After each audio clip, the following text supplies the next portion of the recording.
konon akan diatur dalam pemilihan presiden nanti yang hanya diinginkan oleh mereka dua pasangan capres dan cawapres saja yang dikehendaki oleh mereka. Informasinya, Demokrat sebagai oposisi jangan harap bisa mengajukan capres-cawapresnya sendiri bersama koalisi tentunya. Jahat bukan? Menginjak-injak hak rakyat bukan? Pikiran seperti itu batil. Itu bukan hak mereka. Pemilu adalah hak rakyat.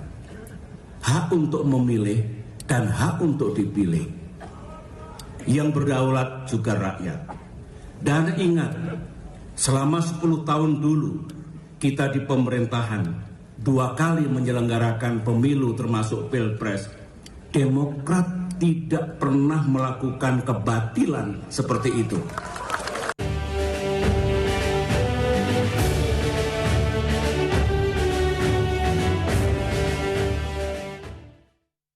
Kalau kita dengarkan ada banyak kata mereka. Mereka kan berarti merujuk pada subjek tertentu yang sudah diketahui atau patut diduga sudah diketahui oleh Pak SBY. Siapa Pak Soehardi?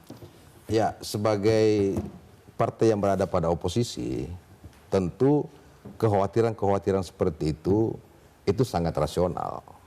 Dan itu menjadi warning sekaligus menjadi check and balances kepada pemegang-pemegang stakeholder yang ada sekarang, yang punya pengaruh dan lain sebagainya. Kenapa demikian? Karena memang kita melihat Indonesia ini harus lebih baik. Kita sudah pengalaman dengan pemilu, katakanlah hanya 2 pasangan calon. Pak Soehardi belum menjawab pertanyaan saya, yang dimaksud dengan mereka oleh Pak SBY itu siapa Pak Soehardi? Iya, saya kira partai yang oposisi tidak punya kekuatan untuk melakukan itu kan? Iya, saya paham soal itu Pak. Tapi mereka berarti Pak SBY sudah setidaknya mendengar dan mengetahui siapa yang diarahkan telunjuk itu. Dengan kajian-kajian yang dilakukan oleh Pak SBY, kemudian memberikan warning seperti itu, saya kira itu wajar sebagai partai oposisi untuk menciptakan check and balances. Yang kedua, memang SBY menginginkan supaya Indonesia lebih bagus. Pemilu berkualitas, harapan kita semua. Dan saya kira juga PDI juga makanya kata Rifki tadi, kita ingin pemilu lebih berkualitas kan. Ya makanya PDI harus menang lagi. Iya. Ini bagus. Kemudian dari sisi yang lain, kita juga punya pengalaman dengan pilpres-pilpres yang membuat rakyat kita terbelah. Olehnya itu, dengan 2 pasang calon itu menjadi hal pengalaman bagi kita, buruk bagi kita. Jadi jangan diulang itu. Oke, olehnya itu jangan cekal-mencekal.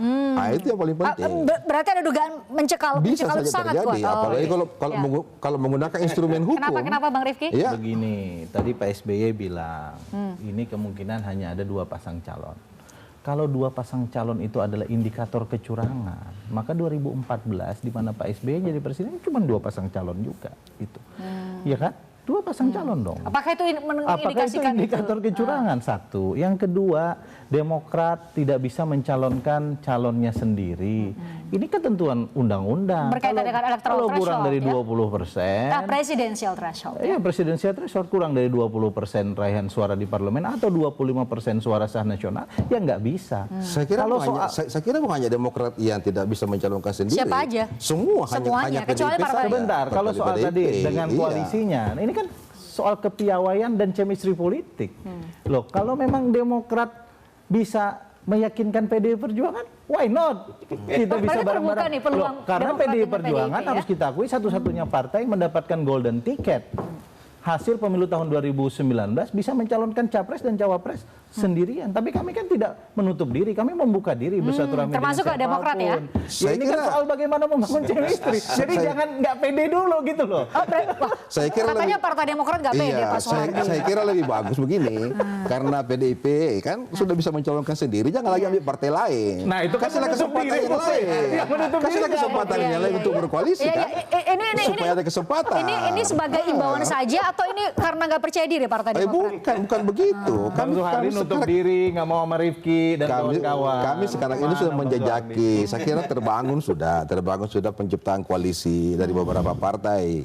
Saya kira pimpinan-pimpinan partai. Maksudnya jangan sampai PDIP ngambil calon. Olehnya itu PDIP cukup PDIP saya sendiri, karena kan bisa dia sendiri kan. Jangan lagi ambil yang lain, ya kan? Ambil PKS semuanya.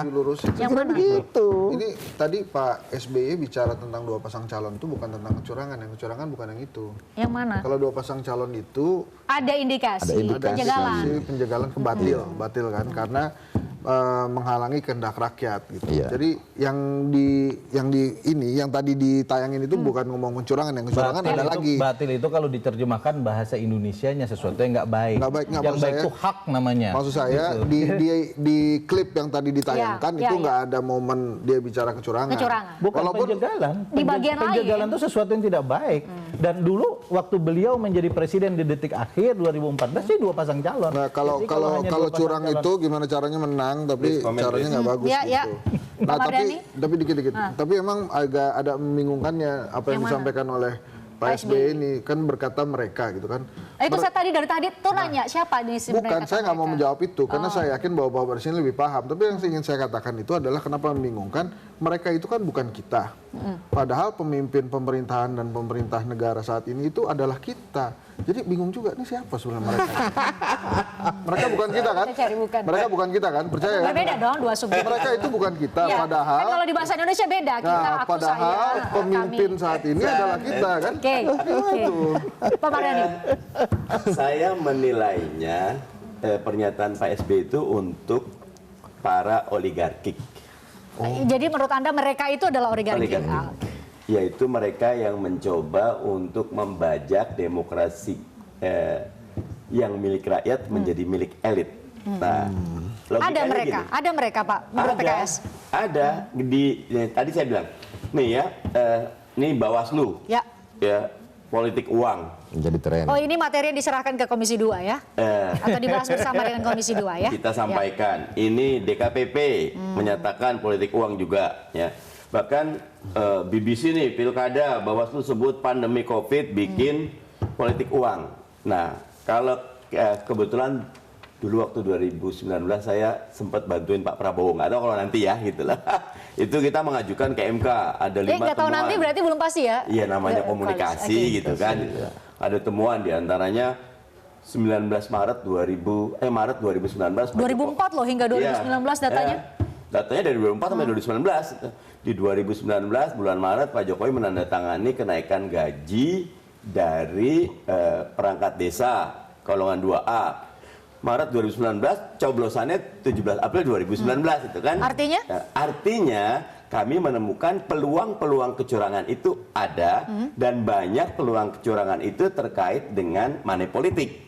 Yang punya uang lah yang mencoba untuk mengatur sehingga nanti misal gini, satu kawasan tidak perlu pembangkit listrik, sungainya bagus, itu ada banyak endemik, masyarakat bisa ngambil ikan. Tapi ketika dibuat bendungan yang bukan buat masyarakat situ, tapi buat katakan tambang segala macam, akhirnya yang menang yang bikin bendungan. Karena apa? Pemilik modal yang menang. Nah, jadi kalau pandangan saya, lagi-lagi husnuzon, itu Rip, husnuzon, sangka baik kepada Pak SBY ada invisible hand, dan itu para oligarkik. Nah, karena itu nggak perlu ada partai yang marah.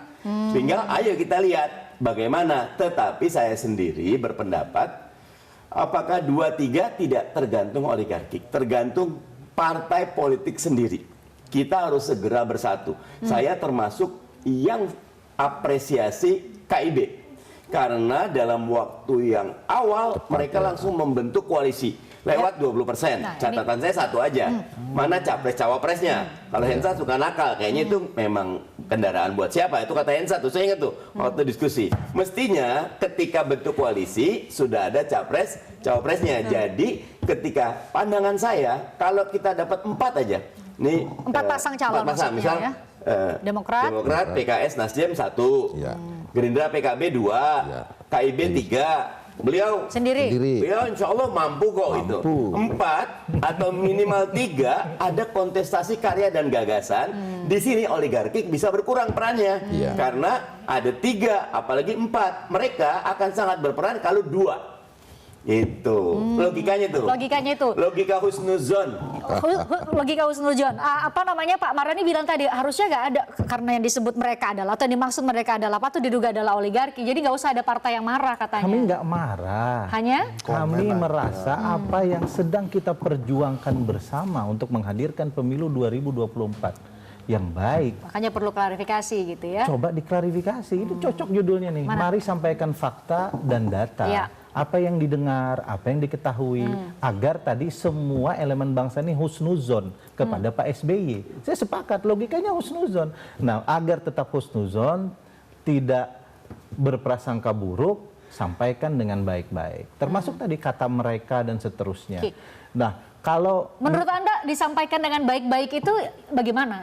Tepatnya cara Pak SBY menyampaikan kalau memang ada dengan segala kekhawatiran hormat Pak SBY ini kan seorang politisi intelektualis. Ya. Beliau doktor, guru besar. Basically beliau tentu memegang kaidah-kaidah ilmiah dalam berargumentasi. Objektivitas ilmiah itu based on adalah data. data. Sepanjang itu tidak ada, kita semua akan berdebat dengan ketidakjelasan dan itu akan jauh dari husnuzon yang diinginkan oleh Bang Mardhani. Kalau sekarang belum ada data ini. Enggak ada dong. Enggak. Makanya Fritz undang kita. Nah, saya berdebat yakin sesuatu malah yang ada datanya data. ada. Data yang nggak curang ada, data yang curang ada. Keyakinan Anda dari mana dasarnya? Nah, itu tadi Ustadz Mardhani nunjukin. Oh, Walaupun ya, kalau dalam kontestasi kompetisi, curang sama strategi itu beda tipis. Bagaimana membedakannya? Kalau nggak ketahuan ya strategi lah. Kalau ketahuan curang. Maradona pakai tangan tuh Ya, ya, ngegolin, nggak ketahuan kan? Strategi biar menang. Kalau ketahuan curang. Kalau bagi seorang Henry Satrio sih gampang membedakannya, tapi bagi publik pemilik kalau tadi bahasa Pak SBY adalah pemilik kedaulatan sesungguhnya kan nggak semuanya ngerti seperti Henry Satrio. Ngerti, cuma publik mau ngomong apa enggak? Mau speak up apa enggak? Kan kadang-kadang lebih milih yang nggak speak up. Contoh misalnya hasil surveinya Kedai Kopi, Money Politics, 72%. Jadi kalau Fris kasih uang ke 100 orang, 72 itu akan milih Fris. Selesai nggak urusannya? Belum. Masyarakat Indonesia lebih ingat yang terakhir ngasih. Jadi Fris kasih nih. Maka dikenallah serangan fajar gitu ya. Nah, Fris kasih 100.000, serangan fajar lah Fris lah. Mau masuk TPS, Hensat kasih 20.000, Hensat yang menang. Based on data yang Anda lakukan di Kedai itu Kopi survei. Yang paling tinggi itu Money Politics ada di Jawa Tengah, yang paling rendah Sumatera Barat, 6%. Berarti kalau Nah, sekarang pertanyaannya, Money Politics itu kecurangan atau bukan? Masalah kecurangan, itu etika atau adab? Banyak. Jadi maksud saya, begitu kita masuk ke ranah itu, curang. jadi akhirnya banyak macam-macam tuh persepsinya. Misalnya, oh kalau yang kalah wah curang itu, kalau yang menang strategi kayak gitu loh kadang-kadang gitu. Tapi saya boleh nggak deg-degan sama Pak Mardhani? deg-degan soal apa? Hari ini Pak Mardhani itu calon presiden yang disebut Prabowo, koalisi yang disebut KIB. Nggak ada nyebut-nyebut Anies atau koalisi Nasdem. Ini maunya kemana di PKS? Jemput tadi urusan. Tadi kelewat. Nasdem, Demokrat, PKS. Jadi. Cawapres-cawapresnya lagi didiskusi. Gitu. Itu kan nomor Iseng aja Hensat nih, aduh. Ini lihat nggak itu di layar judul kita ini Bang Hensat. Nanti kita bahas lagi soal pilpres, capres dan cawapres itu. Kita balik lagi tadi soal dugaan kecurangan kedua selain money politik tadi yang disampaikan Pak Mardhani adalah soal jegal menjegal itu yang tadi Anda katakan.